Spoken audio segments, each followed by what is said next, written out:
behalf of Punta Isla Lake Resort, I would like to welcome you all to the land of the Dream Weavers, province of South Cotabato, and to the home of the Living Treasures, Municipality of Lake Cebu. So tayhano do mayong kuy kakol Baniba Punta Isla bayom sa Total Resort Baniba Cebu. May naintindihan po ba? Wala. So, tabali language po yun. So, later on, meron po yung translation. So, bago po ang translation, nais ko lang po malaman kung taga saan po yung mga guests po namin ngayon. Dito po na grupo, taga saan po sila? Zamboanga. So, malayo po. Doon naman po. Jensan. So, magandang Jensan. So, kaya ko po ay, wow, Jensan pala. Wow, May Jensan. Davao din. So, North Cotabato. Davao pa, So, ma. yun po. Iloilo. Uy. So, kaya ko po tinatanong kung taga saan po kayo kasi ang tour po natin ngayon. Iikutin po natin ang buong Pilipinas. Baka madaanan po natin yung lugar nyo sa unahan, baba lang po kayo. So, anyway, biro lang po yun. At least, lagi po kayong handa. So, kagaya po ng sinabi ko kanina, welcome to Punta Isla Lake Resort, the #1 resort here in Lake Cebu. And welcome to the summer capital of South Central Mindanao. This is the Tabali Homeland Municipality of Lake Cebu. So, by the way, my name is Dina. Ako po yung tour guide nyo po ngayong hapon. So, I am a pure-blooded Tabali po.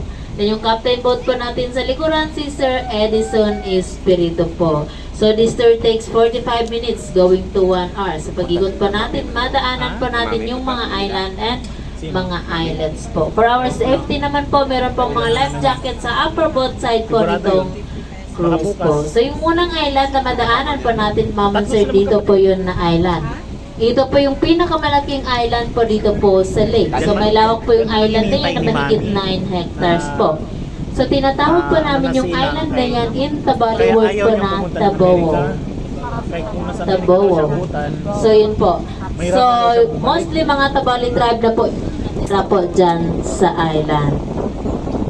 And then yung word po na nakapatong po sa taas ng island, kung napansin nyo po kanina, yun po yung tagline po namin dito sa Lake Cebu. So, tribal word po yun. Kemdol. Kemdol Lake Cebu. So, ibig sabihin po ng Kemdol, moving. So, moving forward, Lake Cebu towards a better future. So, yun po ang tagline po namin dito sa Lake Cebu. Doon naman po na islands, Mama Sir, yung may bahay po doon na maliit. Yun po ang tinatawag po namin in Tabali word po na Tuko Baning. And then yung sa gitna naman po na maliit, Tuko Kali. So, tuko is a tribal word po. Hindi po siya tuko na lizard or tiki. So, tuko means end or dulo or punta. Kasi doon po na portion is end point na po nitong lake. And then baka nagtataka din po kayo, Ma'am and Sir, bakit po tinawag na Lake Cebu itong lugar po namin? Dahil po yun sa tribal word po na Cebu, yung S-E-B-U. Tribal word po yun. So, ibig sabihin po ng Cebu, lake. So, yung dalawang word po, isa lang pong meaning nun. So, lake po yun. So, redundant lang po sa Lake Cebu. So, yung mga boxes po sa paligid, yan po yung mga cultured na tilapia. Sa isang box po ng fish cage, may laman po yan na nasa 1,000 to 1,500 fingerlings or similya po ng tilapia. Sa pagpapakain po ng tilapia, 3 times a day po yun. So, umaga, tanghali, and then hapon po. Parang tao lang din po, no? So, ang kaibahan lang po natin, wala na po silang snacks or merienda. So, yun po. And then, ang harvest time, 4 to 6 months. Sa 4 to 6 months, may regular sizes na po yun na 3 to 4 pieces in 1 kilo. Pero nakadepende pa rin po yun sa pagpapakain po ng tilapia. Kung napansin niyo po, Mama Sir, yung kulay po ng lake namin is kulay green po siya. Pansin niyo po. Kasi po sa buong Pilipinas, kami po yung may pinakamaraming supply po ng Mountain Dew and then cucumber lemonade po. Kamusta po yung lasa? Masarap po ba? Sarap. Sarap. So, pwede po tayo mag-refill mamaya. So, anyway, biro lang po yun. Kulay green dahil po yun sa reflection ng mga puno sa paligid. And then, ang makakapal na lumot po sa ilalim. Sa reflection lang po yun siya. So, dito po sa island, kahit malaki po yung island na yan, wala pong malalaking tindahan. wala rin pong clinic or paaralan. So yung mga tao po dyan, they need to cross the lake going to the mainland pa po para po sa kanilang mga pangangailangan. By using the small boat or yung tinatawag po namin in Tabali word po na owo or yung bangka po. So yung bangka is made of lawaan tree, wood carving, and then wala po yung cutting. So yun po ang traditional boat po. So sa pagsakay po ng bangka, mama sir, so yung driver dapat nasa dulo po talaga siya ng bangka para mabilis po yung kanyang pagsagwan and then para ma-maintain din po ang balance ng bangka. Kasi mama sir, kapag na-aksidente or nahulog ka po dito sa lake na hindi ka po marunong lumangoy, it's take 3 to 5 days pa po bago makita yung katawan. Kasi itong lake po is fresh water. So kapag fresh water, malakas po yung current pailalim. So hihilain po talaga ng current pababa yung katawan. So 3 to 5 days pa po. So parang naka-short quarantine ka lang po doon sa ilalim ng 3 to 5 days. With free accommodation pa po yun siya. So yun po. So kailangan yung driver po ang magbabalance po sa bangka. So Lake Cebu po is very blessed with the 3 lakes. So yung unang lake na nadaanan nyo po along the highway po yun, paakyat po dito, yun po ang Lake Lahit. Yung Lake Lahit po ang the smallest lake po dito po sa Lake Cebu. So may lawak lang po doon na 24 hectares. And then yung pangalawang lake po is located at the top of falls number 1. So yun po ang Lake Saloton. Yung Lake Saloton po ang pinakamalalim na lake. So may lalim po doon na 200 feet deep approximately. And then may lawak po doon ng 48 hectares. So nandito po kayo ngayon sa pinakamalawak na lake. Ito po ang Lake Cebu. So may lawak po itong Lake Cebu na 354 hectares. And then ang pinakamalalim na portion po nitong lake is located at the front of Punta Isla po kanina. Sa may bandang gitna po doon, may lalim po doon na 60 meters or 180 feet deep. Approximately. So dito po na portion may lalim po dito na nasa 140 feet deep. Approximately po yun siya. So Lake Cebu po is the first class municipality in the province of South Cotabato. So it's 92,450 hectares landscape was declared by the Philippine government as a protected area and having one of the most important watershed and a major provider of irrigation to the province of Sultan Kudarat and South Cotabato pa po yun siya. So dito po sa lake, hindi lang po tilapia po yung mga isda po dito. Marami din pong iba. Kagaya po ng pangasius, Korean fish, karpa, haluan, hito, gurami, and then yung flower horn po. Kung sa inyo mama sir, yung flower horn po naka-display po sa aquarium. Yung kulay orange na may bukol sa noo. Dito po sa amin sa Lake Cebu, nasa kawali na po yun. Paksiyo na flower horn po. So, inuulam na po namin. So, hindi na po siya pure na flower horn po. So, crossbreed na po yun siya ng tilapia. Pwede din po kayo mamingwit po dito po sa lake as long as may sarili po kayong gamit na fishing rod. Hindi naman po siya bawal po. So, before po dito po sa island, kahit malaki po yung island na yan, wala po silang kuryente. So, yung ginagamit po nilang pangilaw is yung kandila, mitsa, lampara. Sa mga nakaka-afford naman po, solar po yung ginagamit. Pero last year lang po, so yung unang project po ng aming government para po sa kanila is yung kanilang kuryente po.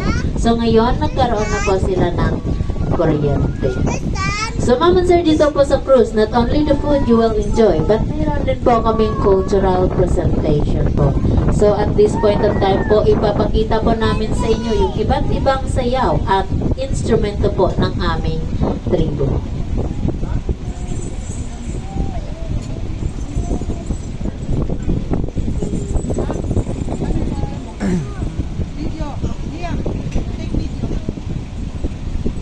So we are here to present some of the Tabali musical instruments and the dances of our tribe.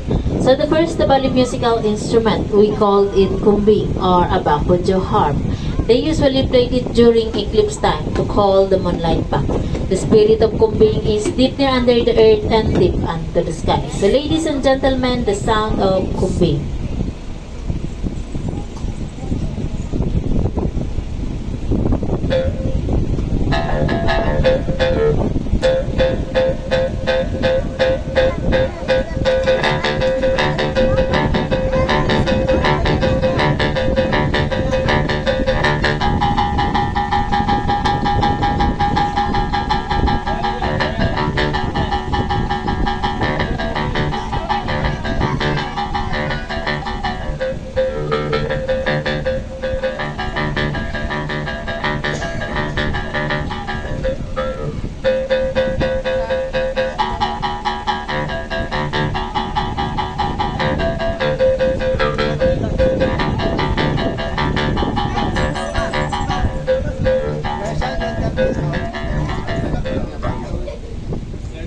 Okay, that was the sound of kumbi.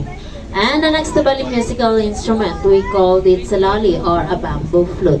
Tabali played salali to express loneliness, especially when you are far from your loved ones, families, and friends. Can I picture the water? What? Can I picture the water? You will drink water? Picture the water. I can picture the water.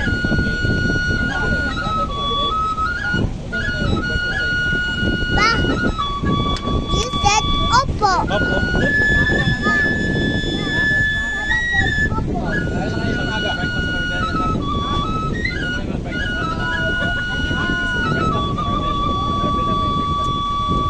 Dad, where's my slippers? Pwede man, no? Ask mama. Pa, where's my slippers?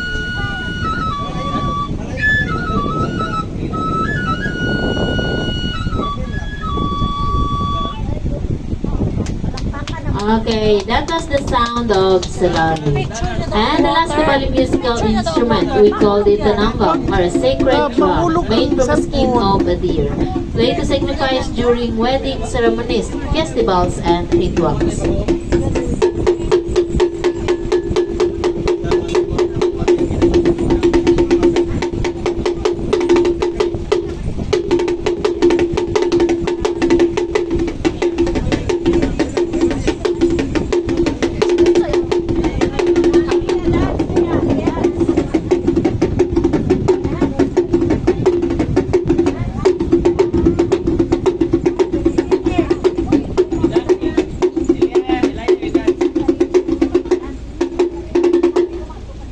So ngayon naman po, ipapakita pa namin sa inyo yung mga tabali dance po. So the first dance, we called it Madal Tahu or a true dance. This dance is imitated from Baay Kanaban.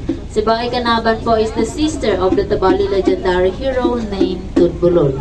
So ladies and gentlemen, the Madal Tahu.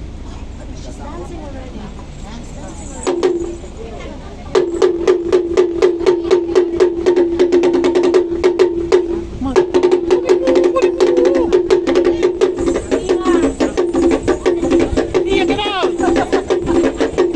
Good dance!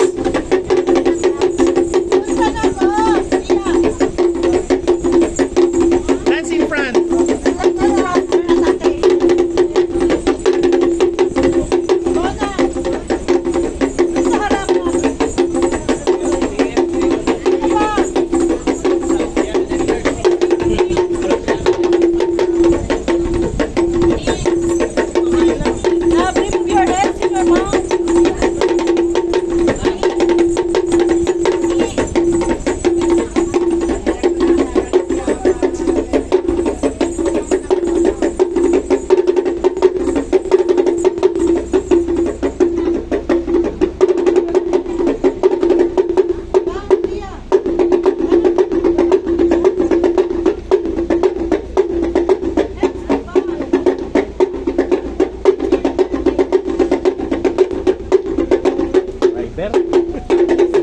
Driver talaga. So that was the Madal Tahu or a true dance. And the last dance, we called it Madal Mit Mata. So this dance is to express the feelings of a woman towards a man.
Okay, that was the end of our cultural presentation po.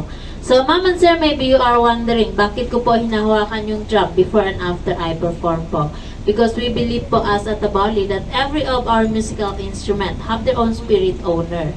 So, yung touching, that is the sign of respect pa namin yan sa aming mga instrument. So, yun po. So, Mama Sir, so dito po na portion. So, dito na po yung pinaka-the best spot po for picture taking. Kasi maganda po yung view po doon po na portion po. So, ngayon, bibigyan pa namin kayo ng time para magpa-picture po sa paligid. So, break time ko po muna ngayon. So, babalik po ako later. And then later on po, meron po kaming maliit na box. Place on your table. So, heartily given lang po yun sa gustong mag-share po ng kanilang blessings. So, enjoy the rest of the tour. Ano?